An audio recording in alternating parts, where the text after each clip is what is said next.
2. Yo, what's good, everybody? Welcome to Ready to Talk podcast. I'm your boy DJ Cameron with my co-host as always, BGB Grizz. We got a special guest on the show, as you can see, Mr. Stevon. Stevon. Look, Stevon Remson. How you feeling over there? Good. Everybody, I'm your Texas television champion, the ring bully, Stevon Remson. I'm glad to be here with you gentlemen. Thank you for having me. DJ Cam, I appreciate the invite. Of course. And had to jump on. You're a cool dude. And we appreciate you coming through. You've been doing a lot of big things in the community, and that's one thing that we want to highlight on Ready to Talk. For people who are just now joining from his audience, because I know we may have a lot of different people coming to watch this, this is Ready to Talk. We are rated R, so if you have kids around, go ahead and get them out of the room. We cuss and we do have fun, but we do kind of get to the point because we're mature about it.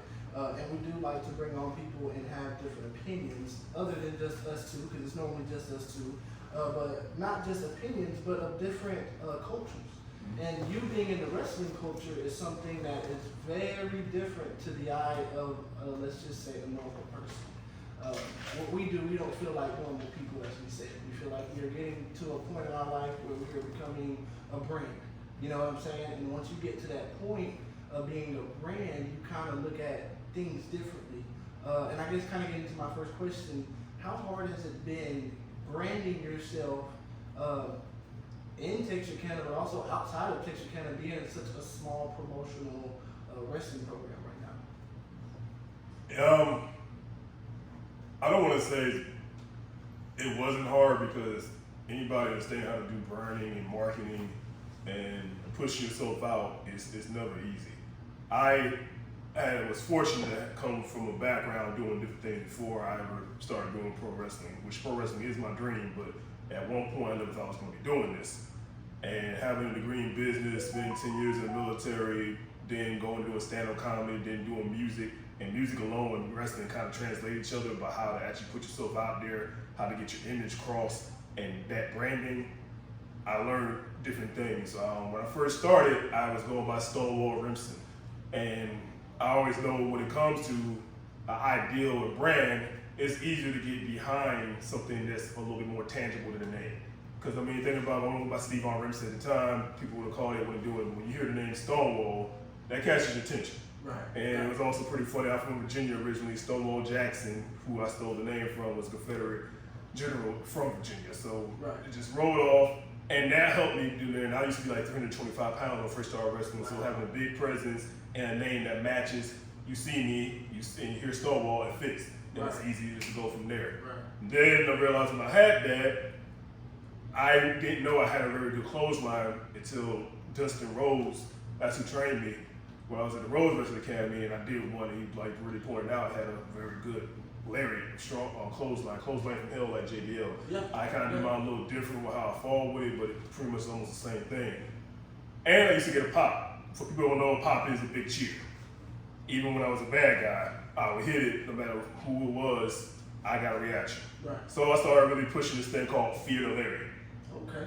And then I started realizing, okay, this community likes this, and then like when you do pro wrestling, you have to travel, and me going to different places, I picked up something that was always going to be, no matter where I go, it's going to work. There's some places I'll do certain moves because they like that stuff, and some places I don't because it's not something catchy, or I'll move and work this way. But one thing I definitely do know, people like seeing people get hit really hard, and people like seeing aggressive, unrealistic things. So when I started marketing who I am and my presence, I just realized this, if I do the hits, be aggressive, the crap talking, but believable, and it's really never backing down, and it's being that aggressive person, Mike Tyson type ideal, that can work. I used to joke and get called a bully a lot when I was in the military. I'm actually a really nice guy, but I'm very direct. And I'm kind of straight to the point. So that, as you should. Sometimes that can come off to being bullying because I just was saying what I want and don't like. So I've just taken that idea of it, and since I knew I wanted to stop by those Stonewall, since I was getting attraction, I wanted to get who I was across, and not Stonewall was limiting because I had to be this person. I'd rather be me all the time. It's easy to be yourself. The ring bully came to my mind because I used to call bully all the time. And I always liked Gunther, you know, Walter, the ring general in WWE. Right. So I was like, no, I can actually play on that my thing. He was a technical powerhouse. I'm just whooping your ass, and I'll throw a hold every now and then. The point of me is I'm bullying the fuck out of you. I'm beating your ass down, and I'm gonna talk shit while I'm doing it. And then it just caught on. Like now, people still haven't got my name on me because people either call me bully or ring bully. So, or they remember Remson. Remson stayed, so I'm good with that. I'm even trying to think about just going to shorten the ring bully Remson, but we'll see how it go. But and then that's what started coming out. Colors branding, which you know. Even just from your knowledge of wrestling now, name 3 colors you always think you see? Green, black, white. I said probably like red, blue, and white. More of that one. Green's not as much as you think. That's kind of leads to this, especially not this type of green. Right. A lot of green. Neon catches your attention, makes you look for it, pops off everything. That's another reason why I kind of picked it. It's not even my favorite color. I'm not even really a fan of green like that. Right. The only reason why I said that, man, is because back when I was really into wrestling, they was pushing D-Generation X so hard. That is another great one, yeah. So, like, every time you walked into the store, there was a D-Generation X. You could have walked into Walmart, and there was 5, 6 different D-Generation X shirts. That kind of also the reason why I did pick green, that color one, because I was a DS fan. And that was also because it stood out, but you don't really see it that much. I know you're more of a wrestler now, but you rarely don't see it. I think the last person that actually was wearing green consistently was Kofi Kingston. That's because he was doing a Jamaican thing. Right, and now he's with the what they call him, the New Day. Yeah. He kind of once he dropped the Jamaican accent. The big fella. I see His neck got fucked up, broken neck. He done for you think? They haven't cleared him for it, and he's pretty much accepted it. He was trying to come back because you have people that do come back from this stuff. So that's what I was about to ask you. Do you think are injuries very, valuable in this sport? Because I see a lot of people that get injured and we don't see them for a very long time. I remember when Sheamus, one of my favorite wrestlers, got, I think he probably had the same injury. I think it was a neck thing. Yeah, the thing is, back in the day when these guys traveled a lot, it was nowhere near the multi-billion-dollar company that WWE is now, and other companies are starting to come up there and making money. Stone Cold was actually legitimately the first person to make a legitimate $1 million. Not talent reflection and like Well, Undertaker and Cole, I think they were probably the 2 first people to ever see some. They've seen it, but they never made $1 million on merchandise like Stone Cold did. Oh no, that's right. What I mean. You're right. But that's first. And so explain that to people, because a lot of people don't understand making money doesn't mean I'm making money for the. I'm about to break all that down. That's what's going into it. So guys travel a lot, like wrestling 300 plus days a year, hardly home. So you go from one town to the next town, and we're not talking about Raw, SmackDown, or big shows. They literally just work in a little small town, sometimes high school. They come to Texarkana. And they'll get paid for each show they go. Right. And Kevin Nash, even when he was Diesel, when he first got it, before he got the belt, he was making only like $75 a night. So imagine you drive, that's why guys drove together, that's why guys lived in the same hotel. When they do it, they just bulk up and you save money. You gotta have the love for you gotta go. You gotta love it. You gotta build your name. Like Shawn Michaels, he was making maybe $200 a night. So that's the big difference over it. I could be off. I'm not saying exactly. I know Shawn was making more than Kevin Nash, but just an estimate. Yeah, ideal. Cause I know somebody said 375 and it was pretty high. I can't remember who it was. But so you do that. That's just for the match, right? That's for that show that day. So if you hurt or you can't wrestle that day, you don't get paid. Even if you showed up to that city. That's why a lot of guys get high off of pain days. Yeah, okay. Or get adjusted, like what happened with Eddie Guerrero, unfortunately. Yeah. Because your body's going through it. Now, even though we don't have doctors or insurance there, you get more than enough. A WWE wrestler now in WWE at the base pay, and this is NXT. I'm not talking about even the main roster. I think the main roster is even higher. But it's NXT like the G League, right? It's $75,000 annual. For the people that on NXT, that's like business development. I don't want to disrespect it. Like, it's a development brand. For them, they're starting to become bigger than that. Now they got another development thing. And they can pick them to come to. Yeah, they reach, and you can cap out with 125. Once you go to the main roster, you get $300,000. I think that just recently happened. They're part of that for the year. For the year. So here's what I'm going to explain the difference. When you get hurt and you're more time valuable and you sign to a multi-year contract, you can take the time down to heal and come back and regular. Right. And WWE also not really pushing that many people. They're not wrestling as often as they used to because now the more business they do. And the fight cards have got shorter. They also wrestle longer though. I was just about to say they wrestle longer. But yeah, it just goes to there and they rotate people not going there because you're not really getting paid no more for a show or match. Right. But one thing that flipped that some of the older guys probably like is the merchandise thing going to that. back in the day, it was a percentage that you got for merchandise for everything you sold. If your picture was on something or anything, your voice. Like one time, SmackDown versus Raw, I remember reading this a couple of days ago randomly. The smallest check for SmackDown versus Raw voiceover is $35,000 that they signed out from Raw. The $35,000. At the time of 2009, that's a lot. I would have took that. Do you just say that? Yeah. You probably would have been like at $35,000 because you were just that random person in the Right. background. But So, just to talk. yeah, and it went high as hell. So, but now, so a lot of guys will always try to be in there because you get seen a lot, and I would say guys are hungrier back then. If you got seen, you was gonna get brought back. Fans remember you. You gotta remember, like I'll be 38 in September, so I kind of came over my Attitude Era and goes like that. One thing I used to like about Attitude Era, and the only thing I still say that's the only reason it was slightly better because I still feel like other eras are better is because everybody stood out because they all wanted you to know. You could probably name more people from the Attitude Era than you could probably name at any point in time. The Big Carters, you knew motherfuckers that lost. The Brooklyn Brawler, like you just knew he was gonna lose, but you still watching. The fucking Taco Bench Knuckle, you could just name random ass people, and people know who you talking about. I say Dustin Rhodes, most people don't say don't recognize, but people who don't watch wrestling, I say Gold Dust. Oh, I know who that is. Right. That's how the Attitude Era, but you had to get yourself over. Nowadays, you got a machine, and you go, and if it doesn't really work, as long as you do good enough, they're gonna hold on to you. Eventually, it's your contract. Now you go around the Indies, charge a couple $1,000. And going back to Dusty, his son just recently became WWE champion. Dustin's brother, who Excuse me, brother. Oh, and so it's like he's been in how long, and he never retained that title until this year or last year, or whatever. Oh yeah, Cody Rhodes been in WWE, I think, 14 years. And I think he took on a Gold Dust role too. Stardust. Stardust. Yeah. So yeah, he took on like a little Gold Dust buddy. Yeah. So they was brothers. They don't show that they even did the story with their dad Dustin. Right. Well, I like that little tag team that they had. It was good, but I mean, Dustin. That's the dad's name. Yeah, Dustin. Dustin is alright. So they had the same name, but you call their father Dusty. Dusty. Okay. And Dustin will be The Gold Dust. Okay. And Gold Dust. It's a little confusion, but the Road family. Yeah, basically. Do you think his injury was real or fake? What you talking about, the pec? Yeah. It was real. Think so? You can't really fucking fake that. I didn't think you could. No. The way it looked like makeup. People was tripping because you can't fucking do shit. Let's talk about it. I spent fucking the last 3 years of my military career with a torn meniscus. And never realized until I got out and the doctor was saying how much it was already going to tear it off and doing it. I couldn't figure it out because they would never send me to get an MRI. Well, thank you for your service. I didn't know you were in the military. How long were you in the military?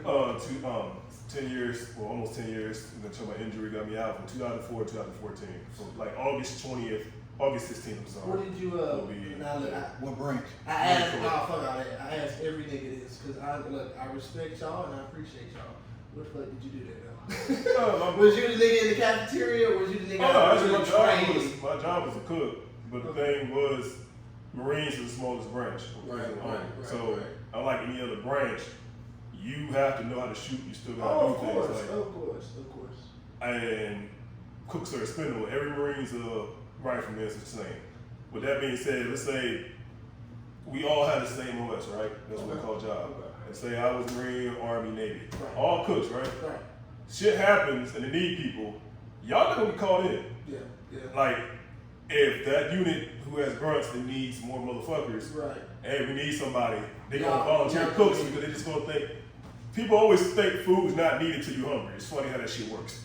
But it's spendable, they want to send us. It's an important job. Like, I wasn't trying to disrespect but it's an important job. I'm not the first person I've heard that from either. No, it's like thousands of we shit on cooks until they want to eat some shit and then they don't fucking do it. It's funny as hell. I used to make some drug deals. Or until they want some more food. Hell no. Well, the time, it's like, so I've been deployed 4 times. The third time, I actually was doing my job.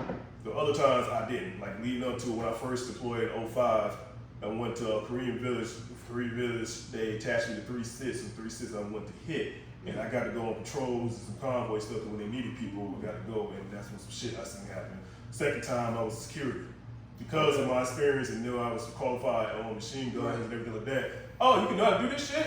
Hey, you go over here now. So I taught the security. Funny thing is, I did not do my job down there for 4 years, and then like I was a sergeant and got in there fucking chow hall, and they asked me this shit like I don't fucking know. I don't even know how I got here. I had to teach myself my shit. Right. And I got Do really you think good. a lot of people are like that? Like they just kind of just let you get by, and then when they need you, now it's like, oh, here you go. I mean, that's a very complex answer for what you're asking based on what I said. Right. I would say Everybody's experience. there are people that never get to do shit and they're gonna get to a point where they're in charge and they're not understanding it fully. There are people who just fucking lazy and don't want to learn and they skate by, and they're just people that just don't give a fuck and somehow still make it. Right.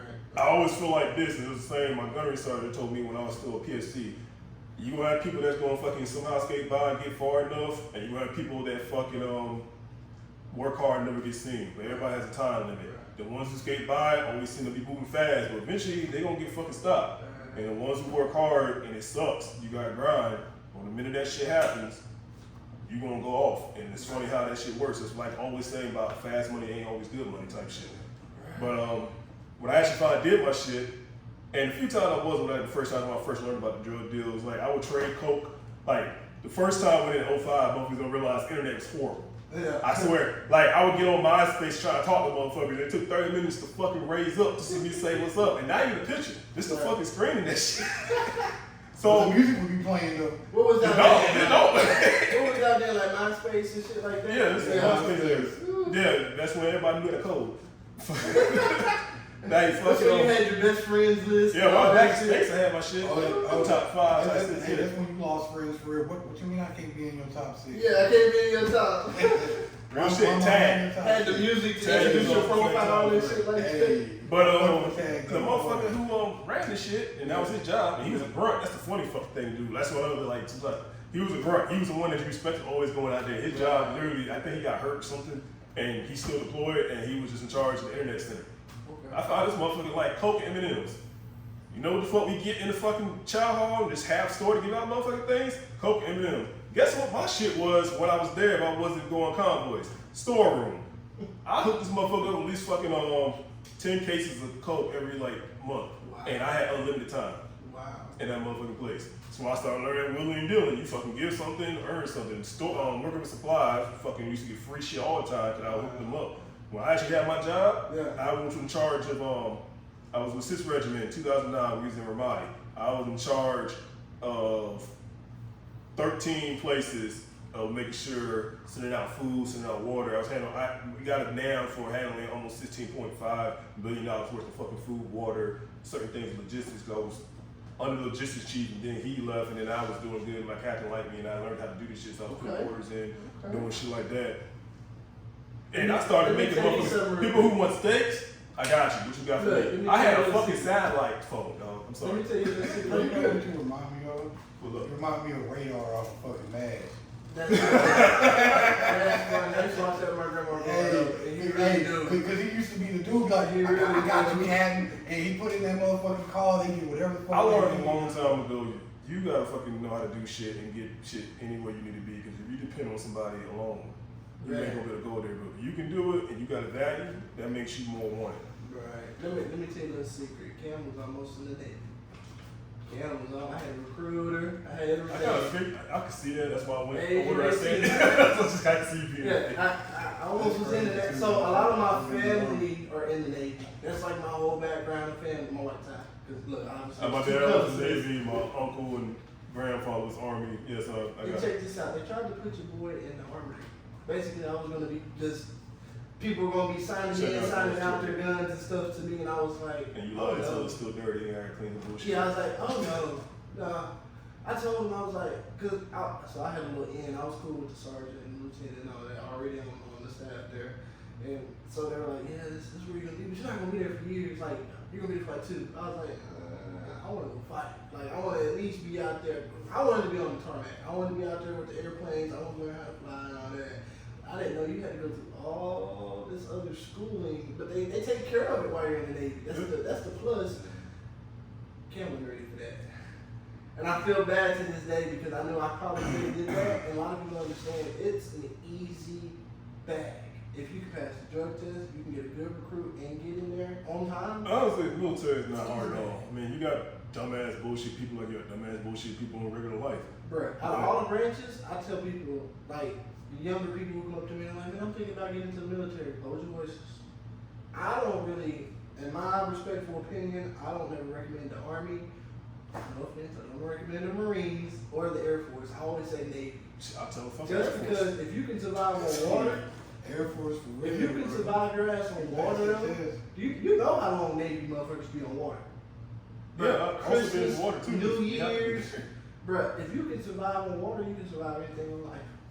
That's one thing I've learned from all the sailors in my family is like, all the things that they do on land is not discredited, but imagine being on water and going toe to toe with another ship, and you can't do nothing about it. I believe you on that. I give you that because I've been on med on ships and been on for 6 months and doing our thing on there and what's up. And I give credit to that. But you know what happens when motherfucking the ships gets boarded and you're not fighting ship to ship? Yeah, you just kind of sitting there. Yeah, so that ship to ship thing. And here's the thing, not everybody easy doing money. It's easy money, but you know what's easier fucking money? You go to a fucking job and sit in the office, you push a goddamn button. Yeah, yeah. Most of the damn Air Force jobs give out the most high paying fucking shit and the easy benefits. These motherfuckers used to get paid if they had to spend time in our barracks for hazard duty shit. Their deployments is 3 months. Wow. In a fucking safe area, and it is do order control and do this shit. These motherfuckers walk around like fucking M16s, all last days ago shit, pissing me off because that's not something they're taught about it because it would have changed them actually don't fucking use it. And then they got the easiest fucking basic training. Oh hell yeah, it's down there shit. But that's why I say I recommend to people who are just like, yeah, that's what I want to do. You don't when I get out of join- school, go to Navy. It's the easiest. It depends what your whole thing is. If you join just to get yourself set up and go and want something easy, then yeah, you'll pick the Air Force. If you actually need discipline and you need to learn something, then I would say you go Army Marines. Yeah, That that is- discipline's in the Army and Marines for sure. So your boy almost was in the Army. Okay. So back in 07, 08, and rest in love to all my people that didn't make it back, man. I had a lot of classmates go overseas. I was fighting for Iraqi freedom.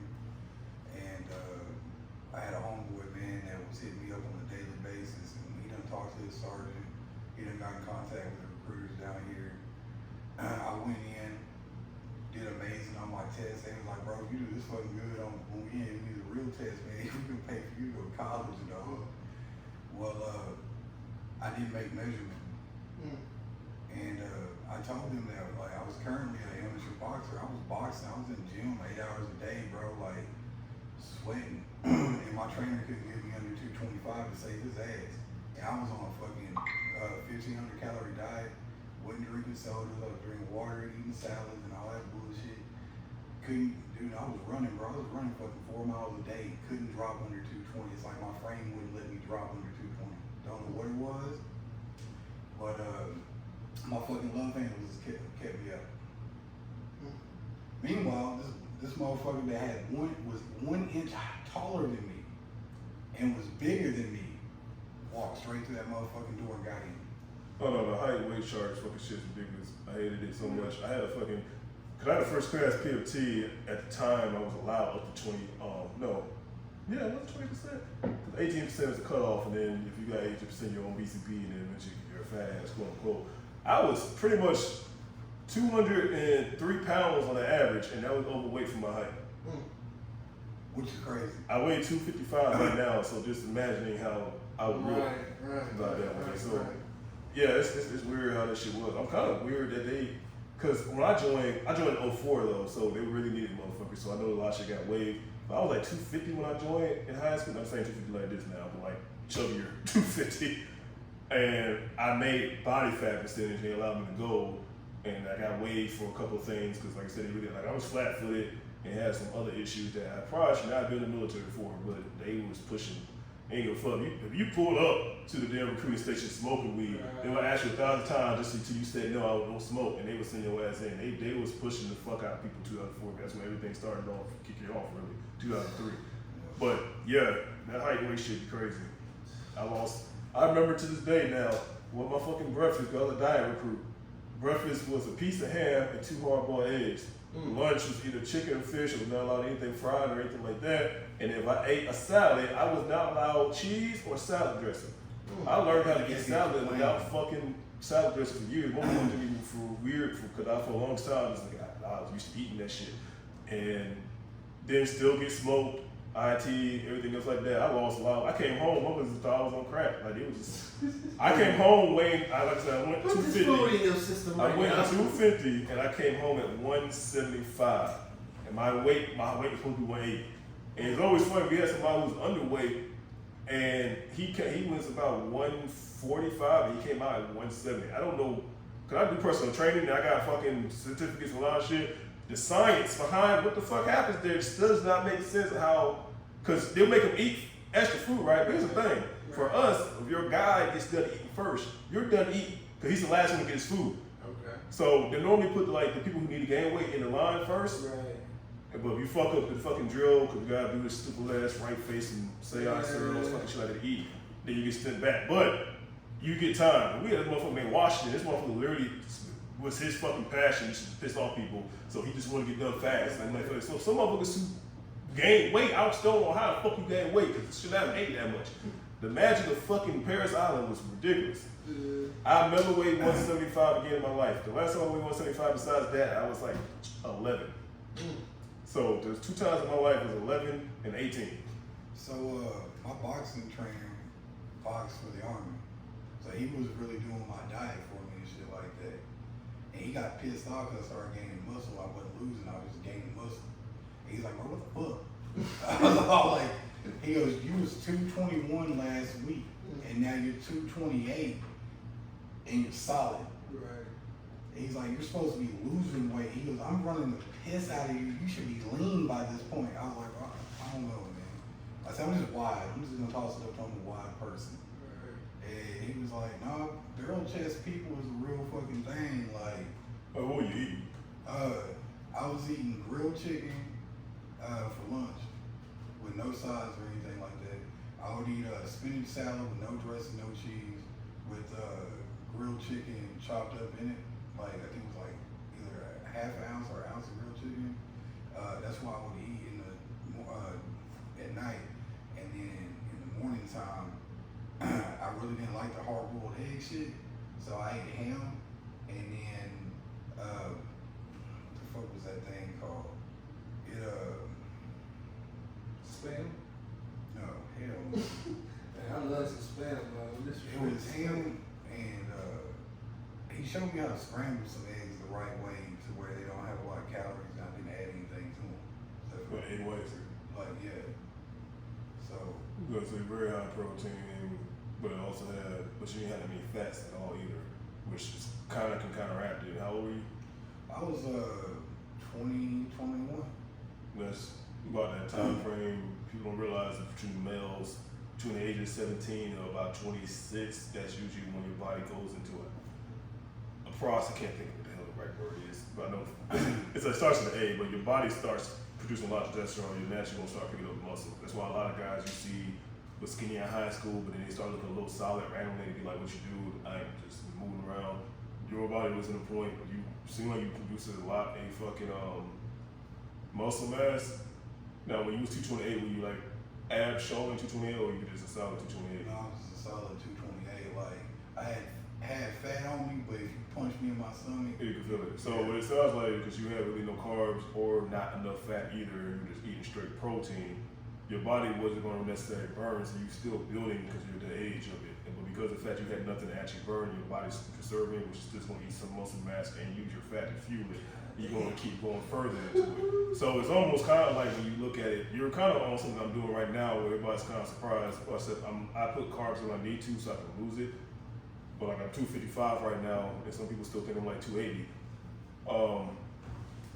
You have to give fuel for your body to take an assumption to start using the weight, and then you just scale it off. You was at a wrong age and try to do something without having enough fat on you or giving yourself anything else. Now, if he would have had you eat avocados, bacons, and cooking your shit in grease and putting a more high fat onto you because you wasn't getting no carbs, what would happen is your body would now start with ketones, and then it would start absorbing and using your fat to start going. You was barely fucking holding on to anything because your body was just using what it needed to stay on it, and you can still build muscle at the age. If you try doing the same thing now, how old are you right now? 35. yeah, you kind of now it's thinking wrong. Usually after your 40s, you would definitely be at 35. You about the same age as me. You kind of still in that good area, but it's going down. Testosterone's dropping, starting to drop a little bit. Your weight, your metabolism slowing down. That would probably work. Cause I've been doing it a few times, but it's still not the most best way. If you're going to cut carbs out, you have to increase your fat, and the fat's going to make your body store it and want to keep losing and burning. If you don't, your body's going to pretty much stay the same, and when you're not working out, then it's not going to really much make a difference. If you are working out, you may just build muscle, but your body's never going to look like you're ripped. That's why you have people who be like, I'm dieting, but I don't see no change. I'm just staying right here. And like, you're not, people don't know how to properly diet. And then it's also about the things you eat. The biggest thing, like I tell people, cause I have my own personal training, and I've been a trainer since 2018.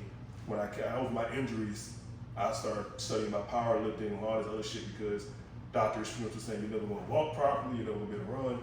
Doctors quickly just say, no, you can't do this shit. No more. And I just got frustrated, got a second marriage fucked up. I was like, oh, I'm tired of shit. And I just started studying different things. And I always loved working out. And now I just understood body mechanics, and that's what got me into it. But read labels. Not saying it was you, and it just brings me up to it as a bigger point. People who say I ate sugar-free things but don't read a label and don't see a lot of man-made shit in there. It's like there's a reason why sugar-free, you got high fructose, and you got phenolic shit in you. Sugar is not bad. It's the thing people don't understand that sesaminess is. If I ate 18 chicken breasts every fucking day and never did anything, yeah, that sounds healthy, but I would still get fat. I know fat vegetarians. Like, too much of anything is gonna make it bad. Now, yeah, you got too much sugar, it's bad for you, but so is too much of this and too much fats. And if you eat a lot of high fats and a lot of high carbs, that's how you get very fat. Right. If you don't do anything, you can do it. It's like when people who diet, they be like, I lose a little weight, but they get skinny fat, and they're not doing that. Mm-hmm. You gotta diet, you work out, that's how you control your tone and tighten your skin over time, because you're not lifting. You need to have muscle to be able to properly burn fat and actually keep a frame into you. So if you work out, eat a calorie deficit, and add protein, you can lose body fat and do it. This is a big thing of that. But with you, that was a long explanation going to that. I just feel like that's pretty much what it is. It's a perfect time to get into, let everybody know about your training services. Yeah, I offer personal training. Also, soon my online app I've got coming on. It's going to be ready to be soon by the end of this week. I can get a program. So if you don't want personal training, online training, you just want to buy a program, you'll have a program that it'll have videos, it'll have the pictures. My dad was a boxer in the Navy. It's funny how you said that. So I learned how to box, and never was a fan. I like martial arts and that, but eventually I got in an army boxing competition. A friend of mine, I got in there and fought a few times, just doing some sparring rounds. Like, you know what, fuck it, let me try to take this shit more serious. So I boxed a few times, amateur. Then I became a coach. I'm a USA boxing coach, silver medal level for that. So I do a lot of boxing fitness. I don't teach people how to box to fight or go be that type of thing. That's not the type of coach I am. I'm just, I can teach you the basics and give you a workout. But to get you ready for a fight, I did that a few times. Not my responsibility. I can train you to get you healthy for a fight. But that's a whole different responsibility of being a fucking trainer and then boxing coach and like teaching somebody to fucking fight type thing. As an ex-boxing coach, I will say a lot of that shit comes on the fighter. And when you're not showing up and you're not putting in the fucking work to prepare yourself for battle, and you can't say, man, I just had a shitty coach. No, because we set up a fucking game plan. Oh, no, that's true. And I take shit personal, so that's another reason I don't like doing it. Yeah. Hey, you heard I said ex-boxing coach. Yeah. I got, like, dude, I was training this guy. He's getting ready for a George Foreman card. I had this guy right. Fucking a month before the fight, he stopped showing up. He went on a fucking bender, bro. Got knocked out in the second round. Bro, he came back to the fight. Looked like he put on fat versus muscle. Like, bro, I'm talking like about David Lynch and Great White Hood. Dude, bro. Well, okay, so I hear you talking about your passion that your dad started boxing. I kind of want to know more about Stevon. Did you have any trouble in your childhood growing up before all this kind of took turn for the rest of them? I wouldn't say trouble. Or were you just a nerdy kid kind of growing up? So, my dad, he was one of the people that came from Detroit, and he came from... Oh, so y'all from Detroit? I'm not from Detroit. But I got family. I got family from Detroit and got family from Portsmouth. My dad joined the Navy at 17 to get away from his dad. He grew up with 13 brother and sister in a 2-bedroom house on the west side of Detroit. That sounds like some Detroit shit. He got away. And he always made sure to teach me how to, no matter what people think of you, because you know he's born in '63, so he went through a lot of shit. Yeah. So Not trying to be rude at the MLK days. he was born a couple months. Actually, when MLK get shot, it's 1963. I can't remember what month, but my dad was born in October, so the same year he was shot. So from treating racism and then fucking street life crimes and everything like that, like he knew about drugs and all that shit at a young age. I hadn't learned about it through other reasons, but different environment. My mom, she's from Portsmouth, which is called Pistol City in Virginia. Very ratchet. It's always the mom side that's ratchet as fuck. Small city? It's a big city. Big city? Okay. Yeah. I'm from Virginia. I was born in Portsmouth, lived in Virginia Beach, Norfolk. It's the Hampton Roads area. Norfolk got one of the second largest amphibious Navy bases there. And it's known as Pistol City. Pistol City. Portsmouth is called Pistol City. The port I say I'm from, in Newport News, I lived there before I moved here. It's called Bad News City. So you got 7 different cities in Virginia, for part I'm from, that's more, it's like almost kind of like New York. I'm not comparing to New York for all the New York motherfuckers get mad all the goddamn time. Even though There's it's big buildings and everything out there. It's not even that big. It's not. I've been to bigger cities. It's just the community of it. Like, if we came together, became one large city, we could probably make a lot of money. So everybody wants their own little separate thing. So you had Norfolk, which got good part and bad part because Norfolk has a Navy area, but there's a lot of fucking crap and shit dealing with that area. Virginia Beach is definitely mostly suburban white. Chesapeake more suburban white. Suffolk's kind of like Texarkana area. Yeah. It's country, It's but you kind of got like what good Houston people. had a problem with a couple of years ago, and now they're trying to come together. Yeah. Like then Portsmouth and Newport News and shit like that, everybody just knows like that's like if most of us gonna from there, you can say to stay away. Definitely sound like some Texas shit when like Austin, Fort Worth, and Dallas were all trying to be separate. It's like, no, they just be together. It should just be the whole damn thing. Just make this a whole big New York. My dad met my mom from there, both understanding both backgrounds. They kind of raised me away from that shit. So besides me visiting my family, I wasn't really much in there. And then I lived in Navy housing. My mom's left because of drugs and other shit. Not to go more into that. My dad got fucked up. And had a chemical imbalance and had his fluid in the back of the cerebellum that put a lot of pressure. He wasn't even supposed to be alive to this day and wearing a lot fucked up. But even though my mom left him dead doing her little drug shit, then I kind of got introduced more to the urban shit and realized I had to grow up pretty fucking quick. Because, yeah, I mean, I was living in Navy housing around a lot of different simple suburban motherfuckers and specific shit. Besides, when I would go visit family, I never actually seen nothing dangerous. Then I'm a teenager getting no choice going to this type of environment until dad raised like that, and I was raised to speak properly and do a lot of things. And it's always funny you get told you're not black by a little black person. So that was pretty much how I actually grew up. And I had a handicapped brother, so the only time I actually really got into fights was if somebody fucked with my brother. I kind How of. old is your brother? Is he older than you? Well, he is. Unfortunately, my brother passed away a couple months ago. It's actually his birthday today. He would be 40. He'd be 41 today. Okay. Oh, it's his birthday today? It would be his birthday today. Yeah. Happy birthday. Happy Thank you, birthday, thank you. brother. His name was Jimmy. It was, Jimmy? yeah, Jimmy. Okay.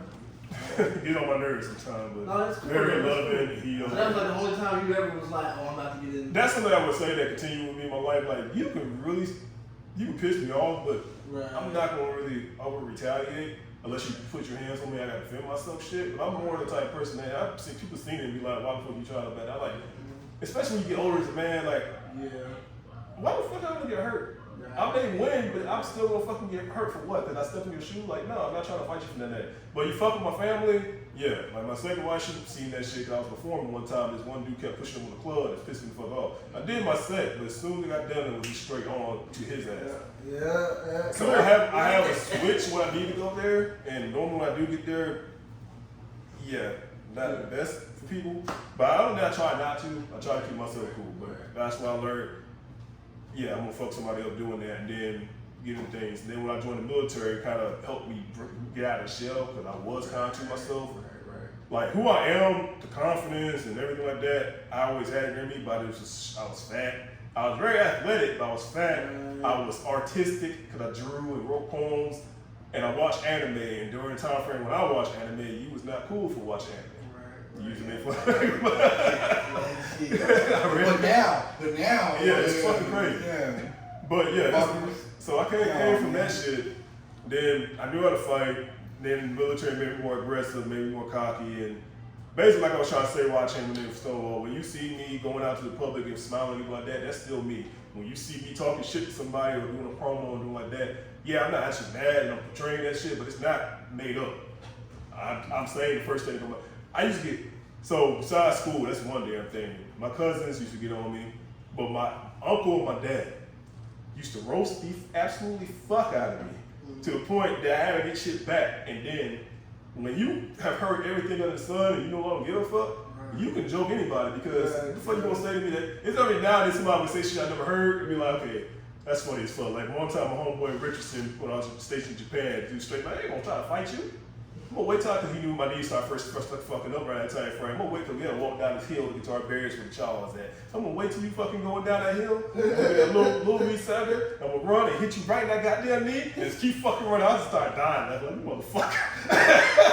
It was hurtful, but it was like, that's some cold shit. Like, that motherfucker actually hit me with that one. And the fact, like, you smart, man, well, you trying to stay the fight. I probably went after me for it, but fuck that. No, You can be in pain. Well, get back to some more wrestling, man. I kind of want to know, do you have, what's your top 5 independent wrestlers that we may know or that some of the other people may not know?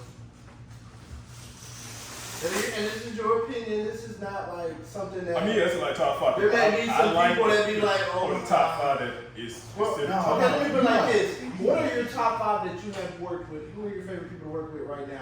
And, you know, To work with top people. Top guy I work with a few times a tag team, but I haven't done anything single. But I think we made him doing is Brick Savage.